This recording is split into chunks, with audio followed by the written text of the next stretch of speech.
I sadly didn't even make a dent.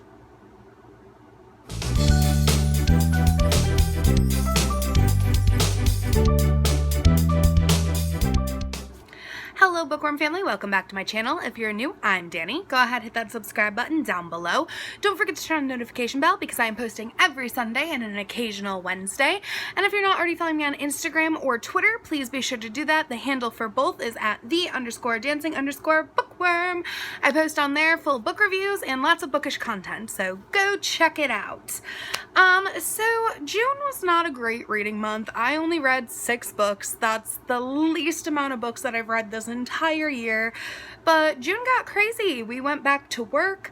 It's summer. I had lots of stuff going on, and we have our recital coming up for the studio that I work at, and our summer classes, so things have just been crazy. I've been working really hard to kind of like get on the right path with everything and figure everything out for what I need to have done. But yeah, it's just been a crazy month, and it's over now. I'm actually filming this on July 4th, so it's been over for a few days, but just a crazy month, emotionally, physically, work-related, mentally, everything. It's just been a lot. So the fact that I got through 6 books, I'm pretty proud of, but obviously I did not make a dent in my stack of books that I had planned to read. So the books that I had planned to read, I have these ones, but I also had some ebooks, but the books that I did read were For Everyone by Jason Reynolds, Mockingjay by Suzanne Collins, The Prince and the Dressmaker by Jennifer Wang, and I also read Kings, Queens, and In-Betweens by Tanya, and I Am Alfonzo Jones by Tony Medina. The other books that I had on my list that I did not read, I had an ebook of Legendary Shiver that I never got to. I have Bleeding Earth by Caitlin Ward, Extremely Loud and Incredibly Close by Jonathan Sanford Foer, Pet by, I can never say her name, it's Awaki Emezi, The Elegant Gathering of White Snows by Chris Radish, The Sisterhood of the Traveling Pants by Anne Bradshares, The Black Book of Secrets by, I don't even know who wrote it, Higgins? Whoops. And Emancipated by, M.G. Reyes. So yeah, I definitely didn't get to those ones. Obviously, I don't even know the author's name, and I'm dropping all my books in the process of trying to tell you that, so that's great. That's a great start to this video.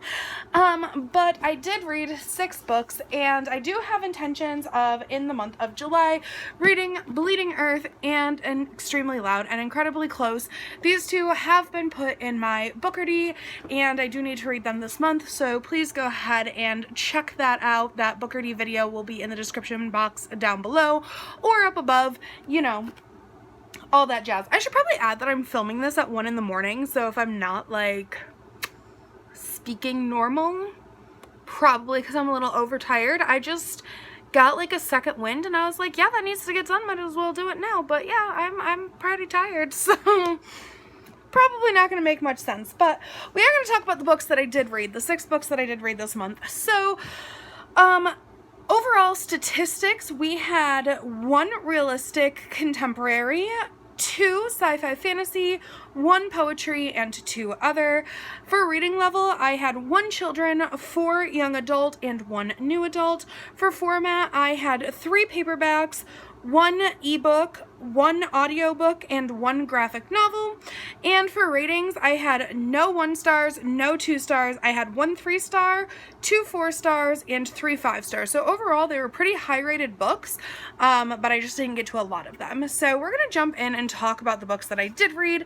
And yeah, it's not going to be very long because there wasn't a lot of them, but there were some good ones. So the very first book that I read in the month of June was For Everyone by Jason Reynolds.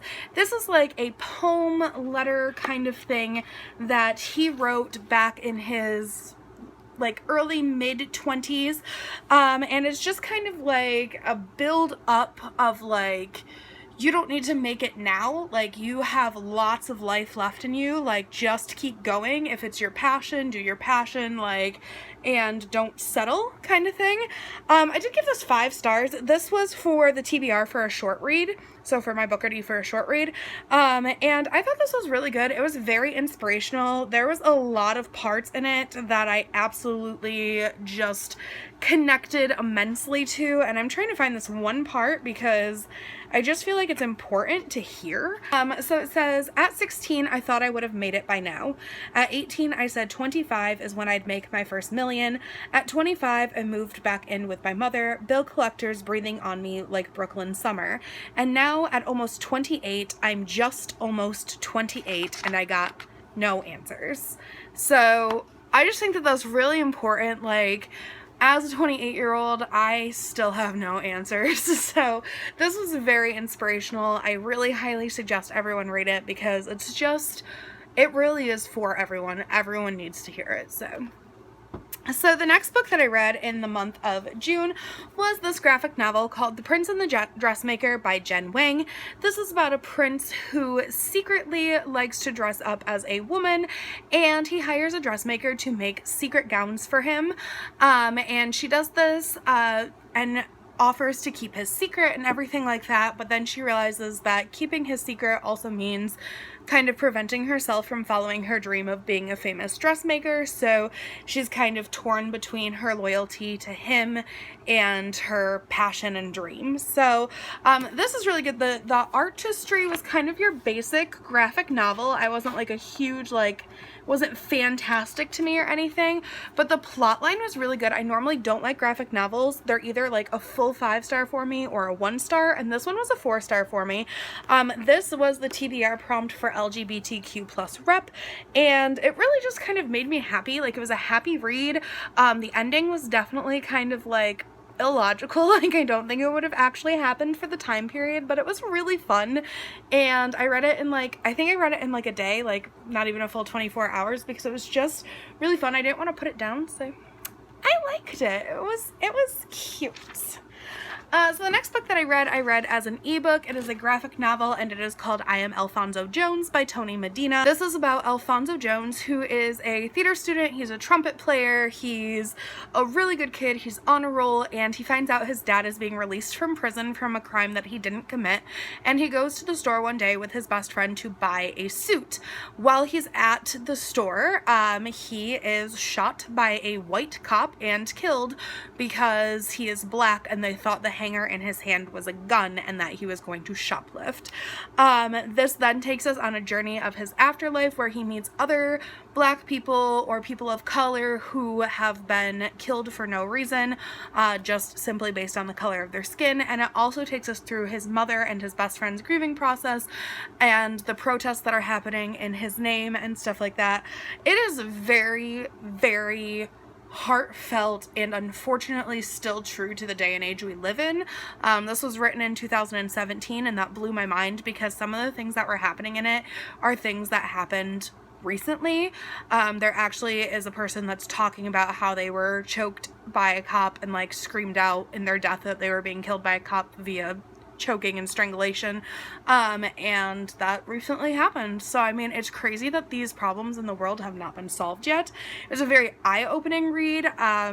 It was definitely one of those things, like, I am definitely that person, that white person with the sign that says, sorry I'm late, I had a lot to learn. I've had a lot to learn. I've had a lot to catch up on in this, but I am proudly and so strongly an ally, and this book was just heart-crushing to read, and it is such an eye-opening book, and I strongly suggest that people who are confused about Black Lives Matter movement and all that stuff really should read this book, because it was so, it just blew me away. But this was for the TBR prompt for an ebook, and like I said, I gave it a 5-star. It was fantastic. I read it in less than 2 hours, I think, and I really felt the pain of the book and was shocked that this is still our world. So I think if you need something to open your eyes, and if you are questioning why does this matter, this is a good book to kind of show you why this matters. Anyway, so the next book that I read was another ebook. This was for the TBR prompt for a library book, so I did download it digitally from my library because our library isn't open yet, but it was Kings, Queens, and In-Betweens by Tanya Botas. This was such a fun book. So this is about Nima, who is making every single wrong choice she could possibly make, including falling in love with her straight best friend, who has no interest in her whatsoever. So when she's kind of at her rock bottom, she finds herself in the middle of a drag show and instantly befriends a drag queen who kind of becomes like her drag mama, and she starts having a crush on a drag king, and it's kind of just her journey of like self-acceptance and learning her self-worth and figuring out what she wants to do and coming out of her shell. And it is just such a beautiful, funny, it is so funny piece of work. And honestly, I am Nima. Like, this character was me. The whole time I'm reading it, I'm like, oh dear, dear. Because she's like, oh, I'd rather just read my books than socialize. And she was like, oh, like, I don't know my self-worth kind of stuff. And I'm like, I feel you, my heart, Nima, me and you, girl. So yeah, so that was that. I did rate this book 4 out of 5 stars. There was just some stuff that I was like, writing wise wasn't my favorite, but overall it was a really, really funny book, and I highly suggest it. I think if you need a quick, fun YA, LGBTQ plus, or any of the following reads, like, it's just a really good one. It was 384 pages, but it was a really quick read, so I liked it a lot. So the next one that I read was just a little kids, early middle grade, Katie Kazoo Switcheroo, I Hate the Rules by Nancy Krulik. This is about Katie Kazoo, who, this is a series, and in the series a magic wind picks up and swaps Katie Kazoo into somebody else's body who she might not understand, from everybody from her best friend to her parents to her lunch lady to a dog. In this specific one, she is swapped place with her principal, and she creates No Rules Day. The No Rules Day definitely gets out of hand, and she is paying the price quite quickly, as she is the principal who's supposed to be solving all the problems. I did read this because me and my niece needed a little chapter book to read together. I do like to read her a little bit older books because she just isn't interested in kids books or picture books that are her level. She likes to read a little older. I think this age group was like maybe like late 3rd, early 4th grade. It was very cute. It didn't have a TBR prompt because we just picked it up together. I did rate it a 3 out of 5 stars. I mean, I feel like maybe if I was more invested in the series, I would like it more. It was also written back in 2003, so it wasn't really relevant to today, but my niece and I got some chuckles out of it. It was pretty funny, so it was cute. Not my favorite, but cute. And then the last book that I read for the month of June, like I said, not a very long video, but it was Mockingjay by Suzanne Collins.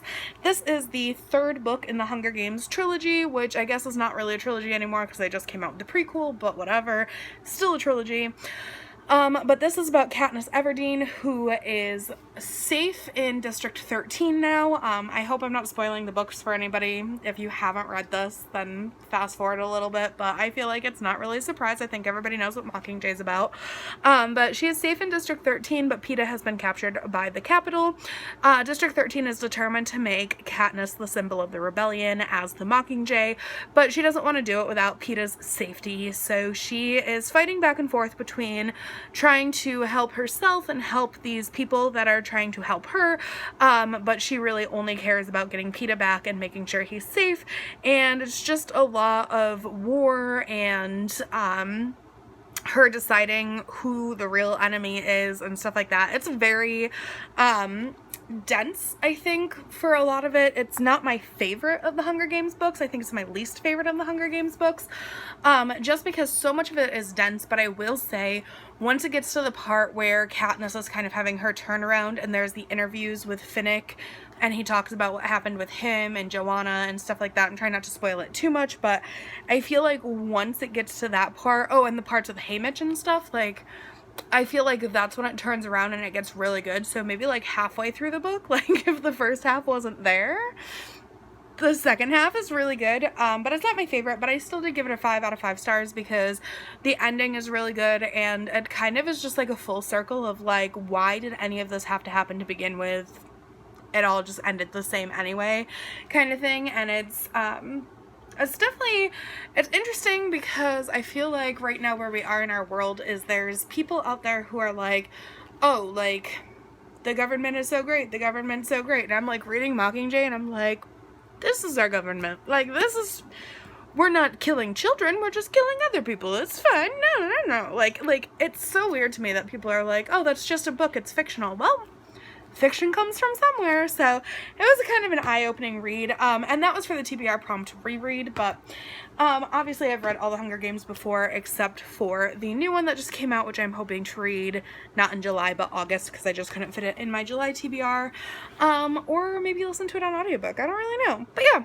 Those are the books that I read for the month of June. Like I said, it's like 1 o'clock in the morning, so I'm pretty tired filming this, so sorry if I babbled or didn't make sense, but I wanted to get this filmed because we have people coming over tomorrow, so, you know. But yeah, so only 6 books. It's unfortunate. I'm hoping July will be better. I'm off to a pretty good start with July. Been focusing on reading more, so that's good. But I hope you guys enjoyed this video. Thank you so much for watching. Bye! Wasn't that a great video? Clearly books make me very happy. Now you can make me happy too. Click the subscribe button to follow my channel. Don't forget to give me a thumbs up if you think I did good. And the notification bell will let you know when I post new content. Also, follow my Instagram for more book shenanigans.